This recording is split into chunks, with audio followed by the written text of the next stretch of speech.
കുട്ടിയാണത്.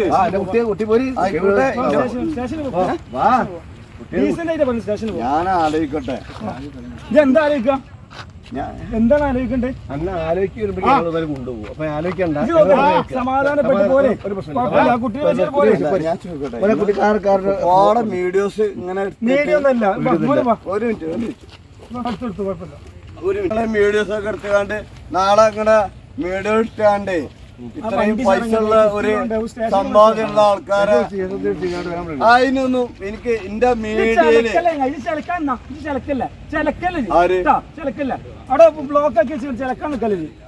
വെറുതെ എന്റെ മീഡിയയില് എന്തെങ്കിലും വന്നാൽ ഞാൻ പണി തരാം. ദേശീയപാത 66 വളാഞ്ചേരി വട്ടപ്പാറയിൽ മദ്യലഹരിയിലായ യുവാവ് ഓടിച്ച കാർ ഓട്ടോയിലിടിച്ച് രണ്ടുപേർക്ക് പരിക്കേറ്റു. ഓട്ടോ യാത്രക്കാരായ വെട്ടിച്ചിറ പൂളമംഗലം സ്വദേശി മോയോട്ടിൽ റഫീഖ്, മുട്ടിക്കാട്ടിൽ ഹബീബ എന്നിവർക്കാണ് പരിക്കേറ്റത്. ഇവരെ വളാഞ്ചേരി നടക്കാവിൽ ആശുപത്രിയിൽ പ്രവേശിപ്പിച്ചു. പരിക്ക് സാരമുള്ളതല്ല. വ്യാഴാഴ്ച വൈകിട്ട് 9 മണിയോടെ വട്ടപ്പാറ SNDP ഓഫീസിന് സമീപമാണ് അപകടമുണ്ടായത്. വളാഞ്ചേരി ഭാഗത്തു നിന്നും വരികയായിരുന്ന കാർ വെട്ടിച്ചിറയിൽ നിന്നും വളാഞ്ചേരിയിലേക്ക് സഞ്ചരിച്ച ഓട്ടോയിൽ ഇടിക്കുകയായിരുന്നു. ഇടിയുടെ ആഘാതത്തിൽ ഓട്ടോ റോഡരികിലേക്ക് മറിയുകയും ചെയ്തു.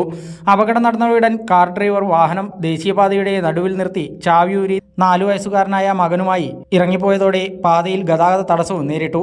ശേഷം ഹൈവേ പോലീസും വളാഞ്ചേരി പോലീസും സ്ഥലത്തെത്തി മദ്യലഹരിയിലായിരുന്ന ഇയാളെയും കൂടെയുണ്ടായിരുന്ന കുട്ടിയെയും സഹയാത്രികനെയും സ്റ്റേഷനിലെത്തിക്കുകയായിരുന്നു. അതേസമയം കസ്റ്റഡിയിലെടുക്കുന്നതിനിടെ മദ്യലഹരിയിലായിരുന്ന ഡ്രൈവറും സഹയാത്രികനും പോലീസിനോട് തട്ടിക്കയറുകയും ചെയ്തു. കസ്റ്റഡിയിലെടുത്ത കാർ ഡ്രൈവർ മഞ്ചേരി സ്വദേശി ഹബീബിനെ വൈദ്യപരിശോധനയ്ക്ക് വിധേയനാക്കി.